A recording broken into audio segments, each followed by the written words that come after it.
ప్రతిష్టాత్మక నోబెల్ శాంతి బహుమతి వెనిజులాకు చెందిన కొరీనా మచాడోకు వరించింది. ఈ మేరకు ఎక్స్ వేదికగా ఆమె ట్వీట్ చేశారు.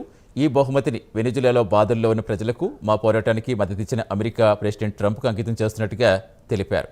తనను నోబెల్ పీస్ ప్రైజ్ వరించడంతో ఎట్టకేలకు వెనిజులా ప్రజల పోరాటానికి తగిన గుర్తింపు దక్కిందని సంతోషం వ్యక్తం చేశారు.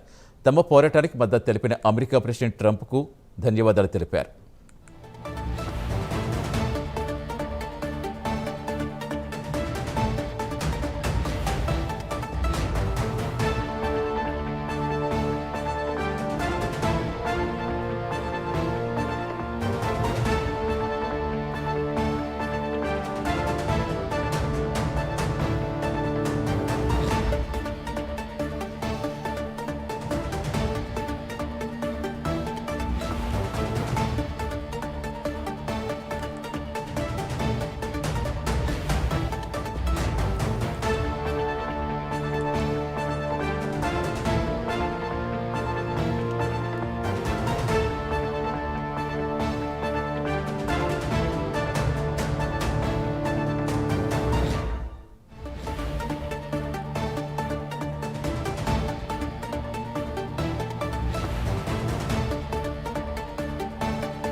ప్రతిష్టాత్మక నోబెల్ శాంతి బహుమతి వెనిజులాకు చెందిన మచాడోను వరించింది. ఈ మేరకు ఎక్స్ వేదికగా ఆమె ట్వీట్ చేశారు.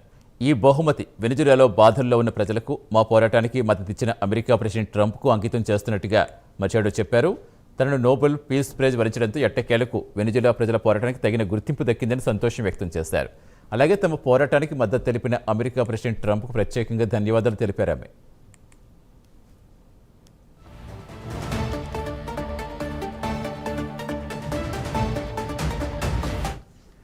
పూర్తి వివరాలు ఇచ్చేందుకు మా నేషనల్ బ్యూరో చీఫ్ కళా జానుతున్నారు. కళా, మొత్తానికి నోబెల్ శాంతి బహుమతి అంటే అది అసలు ప్రపంచవ్యాప్తంగా ఎంత విశిష్ట పురస్కారం ప్రత్యేకించి చెప్పగలదు. దానికోసం ఎంతోమంది కళలు కంటూ ఉంటారు. ఈసారి ప్రత్యేకంగా తనకు తాను పీస్ ప్రెసిడెంట్గా చెప్పుకునే ట్రంప్ చాలా కళలు కన్నారు, తనకు భరించాలని చాలా ప్రయత్నాలు చేస్తారు. సో ఎట్టకేలకు మొత్తానికి వెనిజులాకు చెందిన మచడోకు దక్కింది. ఇంకా ఆమె గురించి పూర్తి డీటెయిల్స్ ఏంటి, ఏం చెప్తారు? సతీష్, దాదాపు ఏదైతే నోబెల్ బహుమతి, శాంతి బహుమతి ప్రకటన వెలువడిన తర్వాత విమర్శలు, అభినందనల ఒకవైపు సోషల్ మీడియా వేదికగా అనుకోవచ్చు, యావత్ ప్రపంచమంతా కూడా ఒక మహిళకు నోబెల్ శాంతి బహుమతి లభించినట్టు కూడా అభినందనలు తెలియజేస్తున్నారు. కానీ ఇక్కడ కొద్దిసేపటి క్రితము దాదాపు వైట్ హౌస్ ఒక ప్రముఖంగా ఇది రాజకీయ శాంతి బహుమతి అంటూ కూడా వైట్ హౌస్ ఒక ఎక్స్ వేదికగా, ఇక్కడ వైట్ హౌస్ అధికారి ట్విట్టర్ వేదికగా కూడా పోస్ట్ చేయడం అన్నది ఒక వివాదాస్పదమైనటువంటి అంశం. మరొక వైపు అది పోస్ట్ చేసిన కొద్దిసేపటికి ఇక్కడ ఎవరైతే శాంతి బహుమతి గ్రహీత వెనిజులా మహిళ మరొకసారి ఒక కీలకమైనటువంటి సోషల్ మీడియా వేదికగా ఒక ప్రకటన చేసింది. ఈ బహుమతి నా వెనిజులా ప్రజలకు, మరి డొనాల్డ్ ట్రంప్ కు అంకితం చేస్తున్నాను అంటూ ఇక్కడ చాలా కీలకమైనటువంటి మొదటి పోస్ట్ అని చెప్పవచ్చు, ట్విట్టర్ వేదికగా ప్రకటన చేసింది. అసలు ఒకవైపు వైట్ హౌస్ విమర్శించిన వెంటనే ఈ విధంగా తన ఏదైతే నోబెల్ శాంతి బహుమతి అవార్డును డొనాల్డ్ ట్రంప్ కు అంకితం చేస్తున్నట్టు పోస్ట్ చేయడం అన్నది ఇక్కడ కొంత మనం ఆలోచించాల్సినటువంటి విషయము. వైట్ హౌస్ విమర్శలకు ఈమె జవాబు చెప్పిందా అన్నది ఒకవైపు, మరొక వైపు వెనిజులా ప్రజల శాంతిగా అంటే ముందు కూడా రాజకీయాలు అనుకోవచ్చు, అక్కడ ప్రతిపక్షాలను ఎదుర్కోవడానికి డొనాల్డ్ ట్రంప్ సహాయ సహకారాలు కూడా అవసరమన్న ఉద్దేశంతో కూడా, ఎందుకంటే ఒక దేశాధ్యక్షునికి తనకు నోబెల్ శాంతి బహుమతి రాలేదని వైట్ హౌస్ నుంచి విమర్శలు రాగానే తన వెనిజులా ప్రజలకు ఇబ్బందికరమైనటువంటి పరిస్థితులు కాకుండా అటు ప్రతిపక్షాలను కూడా అటు వ్యతిరేకంగా ఇప్పటికీ చాలా ఒక సంవత్సరం నుంచి కూడా ఆమె ఏదైతే ప్రజలకు దూరంగా అనుకోవచ్చు, ఆమె అంటే ఎవరికి కనపడకుండా ఆమె అంతర్గతంగా ఉన్నటువంటి ఏదైతే సిచ్యువేషన్ అనుకోవచ్చు. అయితే ఏదైతే ఆమె చాలా రాజకీయ పరంగా అనుకోవచ్చు, చాలా చాణక్య నీతితో దీనిని ప్రకటించిందా అని కూడా ఒకవైపు నుంచి మనము ఇక్కడ చూసినటువంటి అంశాన్ని మాత్రము చాలా స్పష్టంగా చెప్పవచ్చు. అంటే ఇక్కడ ఆమె గత సంవత్సరం నుంచి కూడా చాలా ప్రజలకు దూరంగా ఉన్నటువంటిది తను. ఇప్పుడు ఒకేసారి నోబెల్ శాంతి బహుమతి రావడంతో చాలా మంది స్పందనలు వస్తున్నాయి. కానీ వైట్ హౌస్ నుంచి వెలువడినటువంటి ఏదైతే వైట్ హౌస్ విమర్శలను ఒకవైపు వాళ్ళని మచ్చిక చేసుకునే అంశం అనుకోవచ్చు, మరొక వైపు డొనాల్డ్ ట్రంప్ ను అభినందిస్తూ అనుకోవచ్చు, తనను కూడా తన మద్దతు కూడా తనకు అవసరం అని కూడా ఇక్కడ ఈ విధంగా ఆమె ప్రకటన చేయడం అనేది మాత్రం దీని వెనకాల ఉండేటటువంటి మనము చాలా స్పష్టంగా కూడా కొన్ని అంశాలను ఇక్కడ ప్రస్తావించవచ్చు. కానీ ఇక్కడ ఏదైతే మీరు చెప్పినట్టుగా అంటే ట్రంప్ మనస్తత్వం ఏంటో మనకు తెలుసు. జనరల్ గానే ఆయన ఏదన్నా ఆశించారంటే డెఫినెట్ గా రావాలనుకుంటారు. తనకు తాను పీస్ ప్రెసిడెంట్ గా ఏదో తను వచ్చిన తర్వాతే ప్రపంచం మొత్తం శాంతిగా ఉందని, ఎన్నో దేశాలు ఆపానని, ఎన్నో యుద్ధాలు ఆపానని, శాంతి కోసం ప్రయత్నించారని రకరకాలుగా చెప్పుకుంటూ వచ్చారు. ఎలాగైనా సరే ఈ నోబెల్ శాంతి పురస్కారం తనను వరుస్తుంది అనే ఆశతోటి ఆయన ఉన్నారు.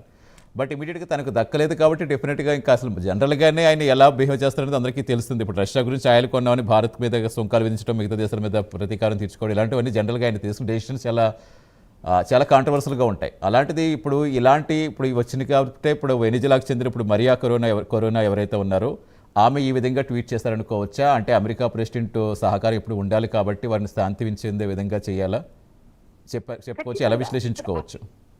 ఖచ్చితంగా సతీష్, ఎందుకనంటే వెనిజులా సంబంధించినటువంటి ప్రజలకు చాలా ఇటు డొనాల్డ్ ట్రంప్ కు లాటిన్ అమెరికాకు సంబంధించినటువంటి దేశాలతో వాణిజ్యపరమైన అంశాల పరంగా అనుకోవచ్చు, రాజకీయ పరంగా అంశాల అనుకోవచ్చు, ఖచ్చితంగా లాటిన్ అమెరికా దేశాలతో సత్సంబంధాలు ఏర్పాటు చేసుకునే దిశగా ఏదైతే వెనిజులా ప్రజలు కూడా చాలా ఇబ్బందులు పడుతున్నటువంటి అంశం. ఈ నోబెల్ బహుమతితో ఒకవైపు వైట్ హౌస్ నుంచి వెలువడినటువంటి పోస్ట్ ఒకవైపు, అటు ప్రతిపక్షాల నుంచి కూడా తనకు ఉండేటటువంటి ఏదైతే సంవత్సరం నుంచి కూడా ఆమె ప్రజలకు దూరంగా ఉన్నటువంటి అంశం అనుకోవచ్చు. ఆమె బయటికి రాకుండా కూడా అటు అనేక అంటే స్వేచ్ఛ స్వాతంత్ర్యం కోసం పోరాడుతున్నటువంటి మహిళకు నోబెల్ శాంతి బహుమతి అన్నది ఇక్కడ చాలా కీలకంగా డొనాల్డ్ ట్రంప్ ను మచ్చిక చేసుకునే అంశం ఒకటి. మరొకటి, తను చేసేటటువంటి పోరాటంలో డొనాల్డ్ ట్రంప్ సహాయ సహకారాలు ఎప్పుడు కావాలన్న ఉద్దేశం మరొకటి. తర్వాత వైట్ హౌస్ వేదికగా చేసినటువంటి ఏదైతే అంశం ఉందో, ఏదైతే తనకు వ్యతిరేకంగా పోస్ట్ చేసినటువంటి అంశం ఉందో దానికి ఒక జవాబు చెప్పే విధంగా కూడా తన నోబెల్ శాంతి బహుమతిని కూడా ఇచ్చి మరొకసారి ప్రపంచంలో ఉన్నటువంటి అన్ని దేశాల దృష్టిని కూడా తను ఆకర్షించింది అని చెప్పవచ్చు. ఇప్పటి వరకు కూడా వెనిజులా టైగర్ అన్నటువంటిది ఆమెని అన్నారు. కానీ ఈ రోజు నోబెల్ శాంతి బహుమతిని డొనాల్డ్ ట్రంప్ కు అంకితం చేస్తున్నాను అని చెప్పడంతో మరొకసారి ప్రపంచ దృష్టిలో ఆమె ఒక టైగర్ గానే నిలబడిందని చెప్పవచ్చు.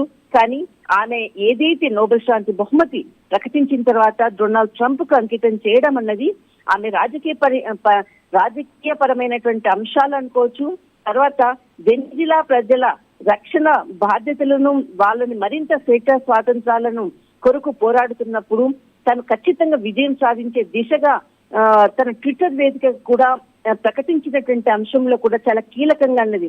మనం విజయం దిశగా కొద్ది దూరం అడుగులో ఉన్నాము అంటూ ట్విట్టర్ వేదికగా ఏదైతే డొనాల్డ్ ట్రంప్ కు అంకితం ఇస్తున్నటువంటి అంశంతో పాటు ఈ అంశాన్ని కూడా ప్రస్తావించడంతో ఆమె రాజకీయ చతురతకు ఒక నిదర్శనం అనుకోవచ్చు, వైట్ హౌస్ కి జవాబు చెప్పిన అంశం అనుకోవచ్చు, డొనాల్డ్ ట్రంప్ ను మచ్చిక చేసుకునే అంశం అనుకోవచ్చు. మొత్తం మీద యావత్ ప్రపంచంలో ఉన్నటువంటి అన్ని దేశాలకు కూడా మరొకసారి వెనిజులా టైగర్ నోబెల్ శాంతి బహుమతి గ్రహీత ఇక్కడ మరియా కొరేనా మచోడాకి ఆ కీర్తి దక్కిందని చెప్పవచ్చు. రైట్, థ్యాంక్ యూ కళ.